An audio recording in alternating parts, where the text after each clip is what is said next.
Apparently Blizzard has an idea of buffing cards, and they have never been doing it before, so it's quite exciting. I myself was always saying nerfing is cool, but if you buff cards instead, it's just a better way of adjusting the power level of stuff. Because it makes... If you have like 3 cards, 3 decks on the same power level, if you bring 4th one into the tier 1 list, it will just make the game better, right? And if you're nerfing cards, if you're nerfing only one class, it makes it so you have 2 tier 1 decks and 1 deck is gone, so you have even less playable stuff. So it's finally happening. Blizzard is buffing cards, and I think it's great. You get this card for free. It's a 3-mana 2/3 magnetic and echo, and Death Rattle summon 2/1/1 microbots. This card is insane, right? This card is going in many lists, and Mech Hunter sounds very powerful now with this inclusion. I know, I'm not the biggest fan of Mech Hunters, think its deck is pretty brain dead, but sure, we might have one more tier 1. Where else can you use this? Token Druid, Zoo, Mech based Zoo, maybe in some tempo based decks as well. It's very sticky. It's mech, so you can use the Eliax on it, maybe use it in Rogue. And you get it for free, pretty cool. And the buffs. Gloop Sprayer is 7 mana.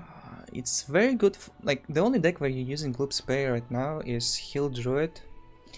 And this makes it so you always draw your Lucent Bark from the Juicy Psych Melon.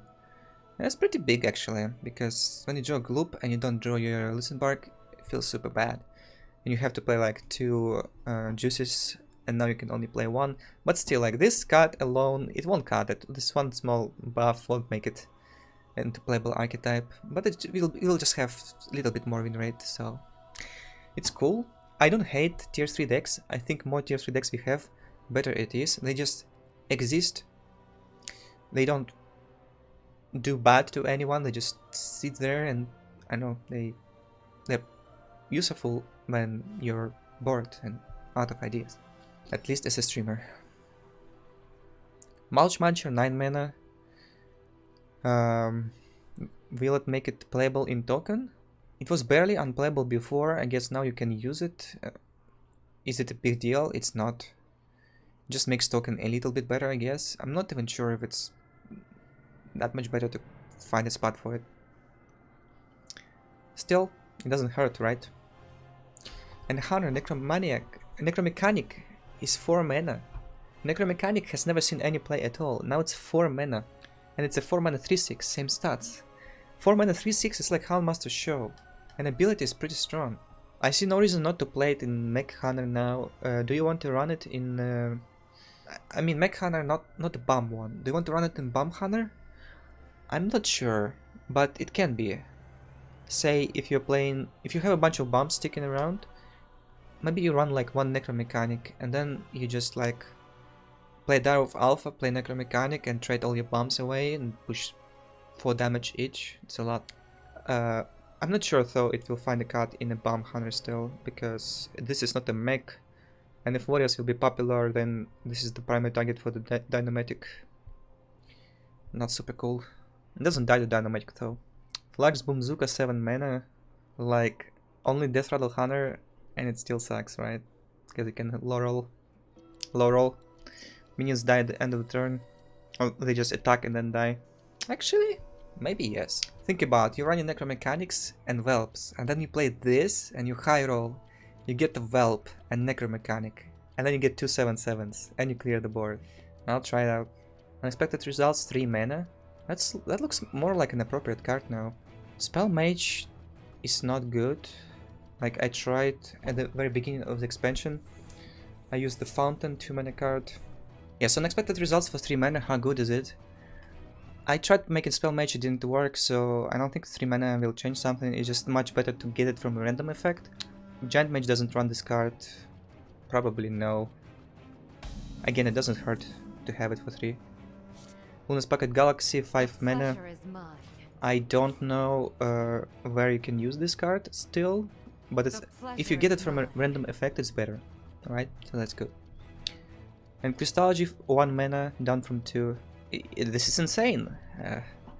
It was good for 2 mana, and now it's 1. Can make Paladin more playable. Glowstone Technician, 5 mana. Probably still a no, but if you pair it with Crystology, maybe you can assemble big enough hand size. Yeah, so it doesn't hurt. And extra arms, 2 mana. I don't know if more arms is also 2 mana. I'm guessing it's not, so it's gonna be 2 and then 3. Still very good, it doesn't hurt at all. Like in Wild it's pretty insane with Radiant, but in Standard I don't know if you can put it into any deck. Cloning Device, 1 mana. Princess Talanji decks, question mark? Maybe. And Pogo Hopper, 1 mana, it's insane. Pogo Rock can actually be playable. Wild has 2 mana. I don't see why would you play this card. It's like Mage, 2 mana, get 2 random minions, except you get Death Rattles. Not very good. You don't need hand size as a rogue. But it's better to get it from random effects, so it makes random cards better. Stormbringer, 6 mana, together with Thunderhead, making this 3/6. This might be good. I got raided by Shaman earlier today, so Shaman can be nice too. Some mid-range based Shaman. Spirit Bomb, 1 mana. You can now play it in Zoo. It sounds good, it just doesn't go phase. Dr. Morgan, 6 mana. I don't know where I can use this card, but maybe there'll be some decks. And 2 makes buffed, 2/6 over 2/5. Doesn't change much. Brilliant Nullifier, +1 attack. Again, it makes it better to get those minions from random effects.